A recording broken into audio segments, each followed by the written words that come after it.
Type of chemical reaction அதான் நம்ம இப்போ பார்க்க போறோம். ஸோ மேஜரா பார்த்தீங்கன்னா ஒரு 5 டைப் வந்து நமக்கு வந்து கெமிக்கல் ரியாக்ஷனை பிடிச்சிருக்காங்க. ஸோ இதுல நம்பர் 1 பார்த்தீங்கன்னா கம்பைனேஷன். நமக்கு வந்து அதுலேயே ஆன்சர் இருக்கு. கம்பைனேஷன் அப்படின்னா 2 ரியாக்டன்ட் ஒன்னா சேர்றது. இப்போ ஃபார் எக்ஸாம்பிள் ஏன்னு ஒரு ரியாக்டன்ட் இருக்கு, பின்னு ஒரு ரியாக்டன்ட் இருக்கு. ஸோ அது ரெண்டுமே சேர்ந்து ஏபி அப்படின்னு ஒரு ப்ராடக்ட் கிடைக்கும். ஸோ இதுக்கு பேர் வந்து கம்பைனேஷன் ரியாக்ஷன். 2 ரியாக்டன்ட் ஒன்னோட ஒன்னா சேர்ந்து கம்பைன்ட் ஆகிறது கம்பைனேஷன் ரியாக்ஷன். சரிங்களா? நம்ம எக்ஸாம்பிள்ஸ் எல்லாம் பார்க்கலாம். டீகம்போசிஷன் ரியாக்ஷன் என்னது? ஏபின்னு ஒரு ரியாக்டன்ட் இருக்கு. ஸோ ஏபின்னு இருக்கிற ரியாக்டன்ட் வந்து ஏ தனியா பி தனியா பிரியறது. இதுல வந்து டீகம்போஸ் ஆகிறது தனித்தனியா பிரியறது டீகம்போஸ் ரியாக்ஷன் அப்படின்னு ஒன்று சொல்லுவாங்க. டிஸ்பிளேஸ்மெண்ட் ரியாக்ஷன் அப்படின்னா என்ன? இப்போ வந்து ஏபின்னு ஒரு ரியாக்டன்ட், இன்னொரு ரியாக்டன்ட் சின்னு ஒரு ரியாக்டன்ட், இது 2 ரியாக்ட் ஆகும். இதுல பி மட்டும் பிரிஞ்சு சி கூட சேரும். பி சி டிஸ்பிளேஸ் ஆகுது. ஒரு இடத்துல இருந்து இன்னொரு இடத்துக்கு டிஸ்பிளேஸ் ஆகிறது டிஸ்பிளேஸ்மெண்ட் ரியாக்ஷன். ஒரு இடத்துல இருக்கிற பி வந்து இன்னொரு இடத்துக்கு டிஸ்பிளேஸ் ஆகிறது. ஸோ இதை வந்து டிஸ்பிளேஸ்மெண்ட் ரியாக்ஷன் சொல்லுவாங்க. டபுள் டிஸ்பிளேஸ்மெண்ட்னா என்ன? இதுல தான் சேம். இப்ப பாருங்க, ஏபின்னு ஒண்ணு பிளஸ் சிடின்னு ஒண்ணு. ஸோ இதுல இருந்து பி வந்து இங்க போயிட்டு சி கூட சேர்ந்துரும், டி வந்து ஏ கூட சேர்ந்துரும். Double displacement. 2 ரியாக்டன்ட் இருக்கும். ஸோ 2 ரியாக்டன்ட்ல இருந்துமே இதுல இருந்து பாதி உடஞ்சி இந்த ரியாக்டன்ட் கூடவும், இதுல இருந்து பாதி உடஞ்சி இந்த ரியாக்டன்ட் கூடவும் தனித்தனியா டபுள் டிஸ்பிளேஸ்மெண்ட் ஆகுது. ரெண்டுமே வந்து தன்னோட இடத்த வந்து டிஸ்பிளேஸ் பண்ணிக்கிறது. ஆனால் டபுள் டிஸ்பிளேஸ்மெண்ட் ரியாக்ஷன் சொல்லுவாங்க. ஸோ அதுபடி என்ன கிடைக்கும்? பிசி தனியாவும் ஏடி தனியாவும் நமக்கு வந்து ப்ராடக்ட் கிடைக்கும். Oxidation reduction. ஆக்சிடேஷன் ரியாக்ஷன்ல அதிகப்படியான ஆக்சிஜன் வந்து உள்ள போகும். அந்த ரியாக்ஷன்ல அதிகப்படியான ஆக்சிஜன் வந்து உள்ள ரியாக்ட் ஆகும். ரிடக்ஷன் அப்படின்னா அந்த இடத்துல அதிகப்படியான ஹைட்ரஜன் உள்ள ரியாக்ஷன் உள்ள போகும். ஸோ அதில் ஆக்சிஜன் எதாவது இருந்ததுன்னா வாட்டரா வெளியில எடுத்து வந்து பார்த்தோம்னா கம்பைனேஷன் ரியாக்ஷன். கம்பைனேஷன் ரியாக்ஷன்னா 2 ரியாக்டன்ட் ஒன்னா சேர்ந்து கம்பைன்ட் ஆகிறது தான் கம்பைனேஷன் ரியாக்ஷன் நம்ம பார்த்தோம். ஸோ அதுபடி ஏ பிளஸ் பி இது 2 ரியாக்டன்ட் ஒன்னா சேர்ந்து ஏபின்ற ஒரு ப்ராடக்ட் கிடைக்கும். இது வந்து கம்பைனேஷன் ரியாக்ஷன். எக்ஸாம்பிள் வந்து கால்சியம் ஆக்சைடு. கால்சியம் ஆக்சைடு வந்து வாட்டர் கூட ரியாக்ட் ஆகும்போது கால்சியம் ஹைட்ராக்சைடு கிடைக்கும். OH அப்படின்னா ஹைட்ராக்சில் குரூப், கால்சியம் ஹைட்ராக்சைடு கிடைக்கும்.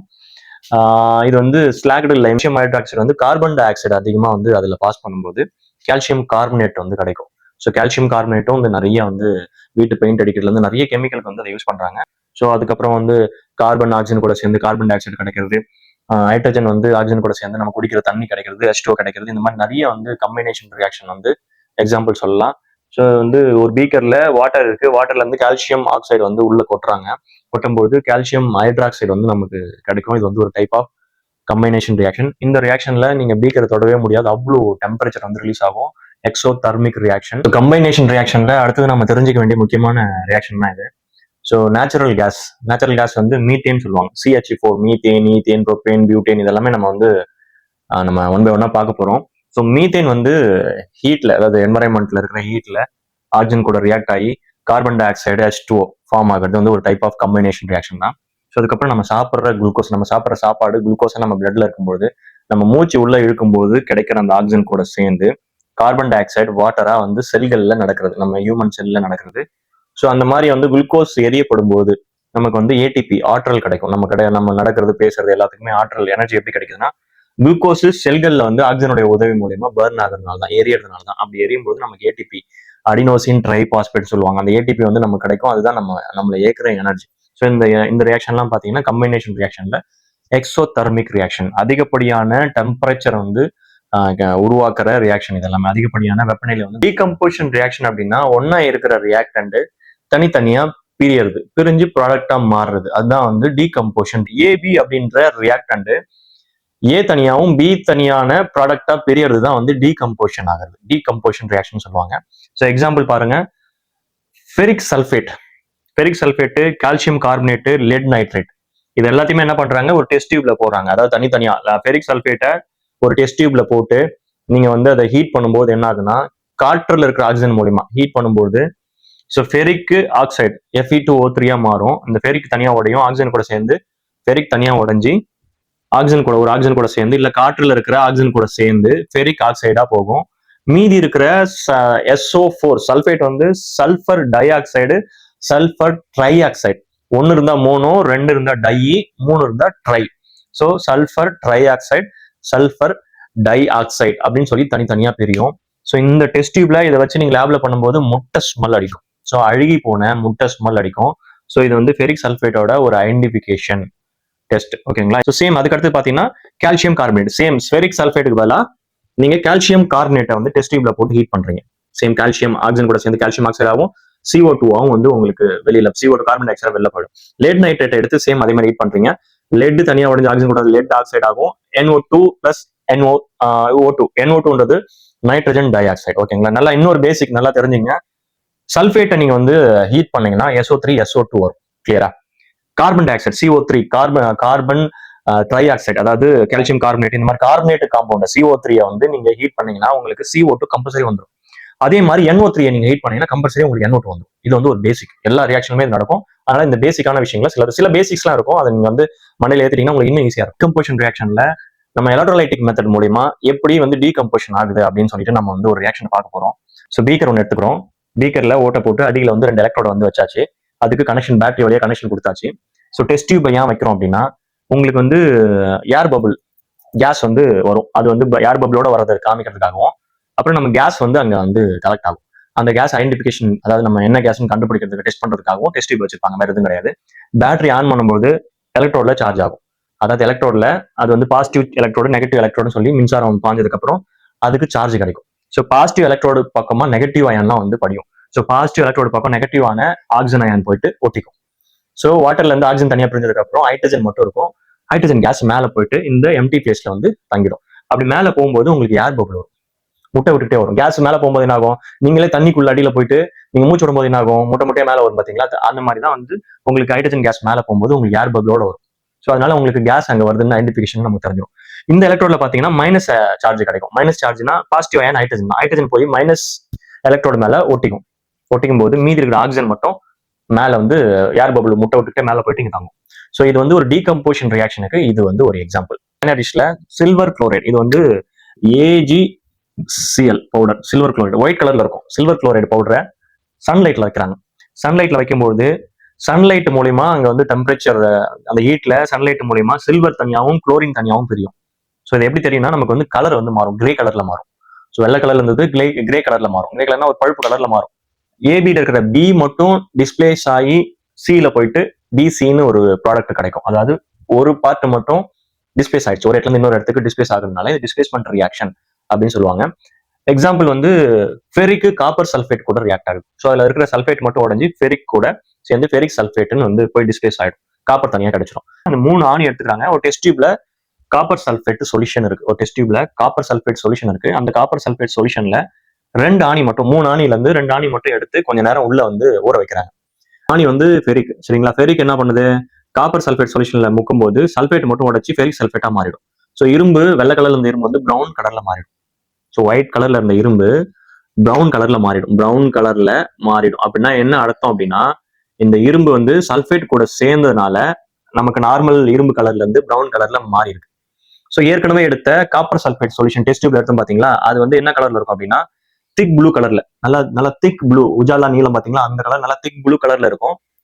அந்த ரியாக்ஷன் முடிஞ்சதுக்கு அப்புறம் பாத்தீங்கன்னா லைட் ப்ளூ கலர், திக் ப்ளூ வந்து வெளுத்து போய் லைட் ப்ளூ கலரா வந்து மாறிடும். ஸோ இது வந்து டைப் ஆஃப் டிஸ்பிளேஸ்மெண்ட் ரியாக்ஷன்.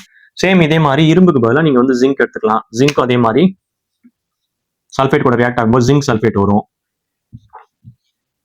மீதி வந்து உங்களுக்கு காப்பர் தனியா கிடைச்சிடும். இது லெட் வந்து காப்பர் குளோரைடு கூட ரியாக்ட் ஆகுது, குளோரின் மட்டும் உடஞ்சி லெட் குளோரைடு இங்க வரும், காப்பர் மட்டும் தனியா கிடைச்சிடும். இந்த மாதிரி டிஸ்பிளேஸ்மெண்ட் ரியாக்ஷன்ல எடுக்கிற 2 ரியாக்டன்ல இருக்கிற ஒரு பார்ட் மட்டும் டிஸ்பிளேஸ் ஆயிடுது. அந்த மாதிரி ஆகுறத வந்து டிஸ்பிளேஸ்மெண்ட் ரியாக்ஷன் சொல்லுவாங்க. டபுள் டிஸ்பிளேஸ்மெண்ட் ரியாக்ஷன்ல இங்கேயும் பாதியோடையும் இங்க இருந்து அங்க டிஸ்பிளேஸ் ஆகும், அங்க இருந்து இங்க டிஸ்பிளேஸ் ஆகும். பேரியம் குளோரைடு வந்து ஒரு டெஸ்ட் டியூப்ல இருக்கு, இன்னொரு டெஸ்ட் டியூப்ல வந்து சோடியம் சல்ஃபேட் சொல்யூஷன் இருக்கு.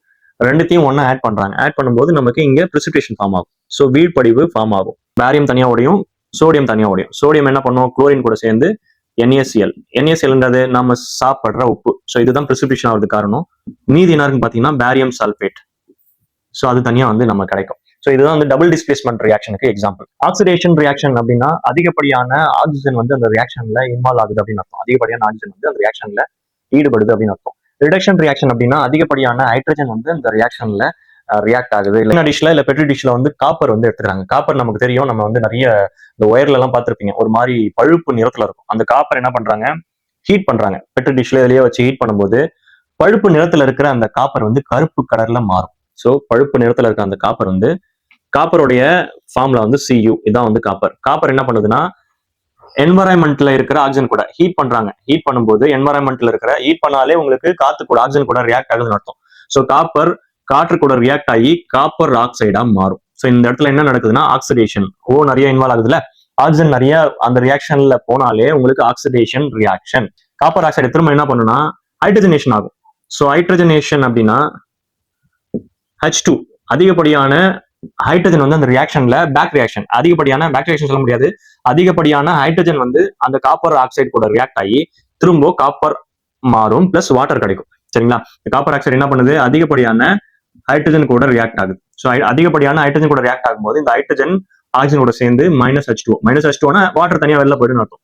திரும்ப காப்பர் மட்டும் ஃபார்ம் ஆகும். ஸோ பழையபடி பேக் அந்த ப்ரௌன் கலருக்கே மாறும். ஸோ இந்த மாதிரி காப்பர்ல ஆக்சிடேஷன் ரியாக்ஷனும் ரிடக்ஷன் ரியாக்ஷனும் நடக்கிறதா வந்து ரிடாக்ஸ் ரியாக்ஷன் சொல்லுவாங்க.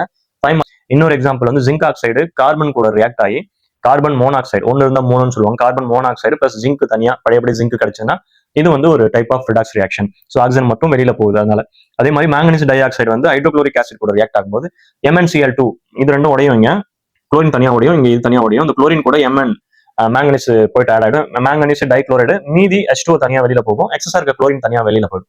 இது வந்து ஒரு type of redox reaction. Corrosion அப்படின்னா இப்ப நம்ம இரும்பு இருக்கு பாத்தீங்களா, இரும்பு வந்து துரு பிடிக்கிறது வந்து கரோஷன் சொல்லுவாங்க. அதான் நமக்கு இயற்கையாவே வந்து நிறைய ஒரு வருஷத்துக்கு எத்தனையோ டன்கள் இரும்பு வந்து துரு பிடிச்சி இருக்கிற இரும்பு. இது வந்து நம்ம ஈரப்பதம், வாட்டர்ல இருக்கிற ஈரப்பதம் இல்ல வந்து மழை பெஞ்சதுன்னா அந்த வாட்டர் கூட சேர்ந்து நமக்கு என்ன ஆகுன்னா ஃபெரிக் ட்ரை ஆக்சைடா மாறும். ஆக்சிஜன் கூட என்வரான்மெண்ட்ல இருக்கிற ஆக்சிஜன், அப்புறம் காத்துல தண்ணியில இருக்கிற H2O அதாவது என்வரான்மெண்ட்ல இருக்கிற H2O ஆக்சிஜன் இது கூட சேர்ந்து ஃபெரிக் ஆக்சைடா மாறும். இதுதான் வந்து கரோஷன் சொல்லுவாங்க, துரு பிடிக்கிறதுன்னு சொல்லுவாங்க இரும்பு.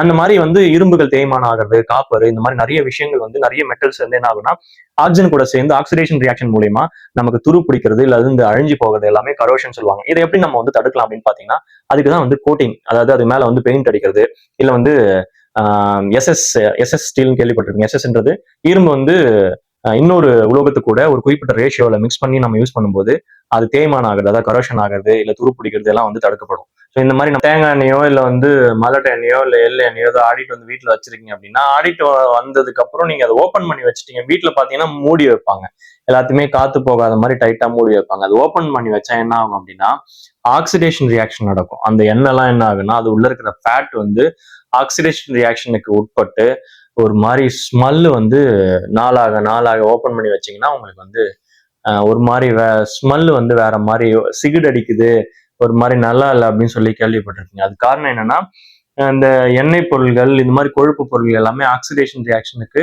உட்படுறதுனால நம்ம கெமிஸ்ட்ரியை ஈஸியா ரொம்ப சிம்பிளா நம்ம பார்க்க போறோம். இனிமே நீங்க செய்ய வேண்டியதெல்லாம் ஒண்ணுதான், நாங்க நிறைய எஃபர்ட் போட்டிருக்கோம். ஸோ அதுக்கு நீங்க செய்ய வேண்டியது சேனலை சப்ஸ்கிரைப் பண்ணுங்க, பெல் சிம்பிளை கிளிக் பண்ணுங்க, உங்க ஃப்ரெண்ட்ஸுக்குலாம் அந்த வீடியோஸை ஷேர் பண்ணுங்க, அவங்களும் வந்து ஈஸியா அந்த கெமிஸ்ட்ரியை புரிஞ்சுக்கிட்டோம். நன்றி. மறுபடியும் அடுத்த வீடியோவில் பார்க்கலாம். தேங்க்யூ. Bye bye.